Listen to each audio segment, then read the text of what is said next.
ওই ছেলেটার সাথে আমার সম্পর্ক। কি নাম ছেলেটার? সৌরভ। সৌরভ। ওর বাবার নাম জানেন? ওর বাবার নাম মাইদুল। আচ্ছা। মনে করেন ওর সাথে আমার সম্পর্ক আছে, আর ওর বাচ্চাও আমার পেটে, বুঝছেন? এই কারণে আমার শ্বশুর বাড়িতে আমি আমার বাড়ি গেছিলাম। আপনার স্বামীর নাম কি ছিল? আমার স্বামীর নাম কপিল। তাহলে যার কথা বললেন তার সাথে কি আপনার বিয়ে হয়েছে? না, বিয়ে হয়নি। তাহলে অবৈধ সম্পর্ক ছিল হ্যাঁ। আপনার সাথে। তারপরে ফির গেলাম আজকে, 2 দিন থেকে তো নেতা খেতা সব আসতে আছে, বুঝছেন? আমি কই নাই কে সরমতে করলেবেন কি হয়, না করলেবেন কি হয়।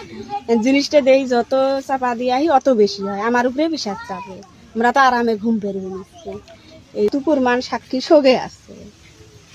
আচ্ছা, ঠিক আছে। আমি বাড়িতেও গেছিলাম, আমার মনে করো বাড়ির থেকে মহিলা পুরুষ সবগুলো দায়িত্ব দিয়ে ফেরত ধরি টরি সব কিছু কাটিয়ে দিচ্ছে।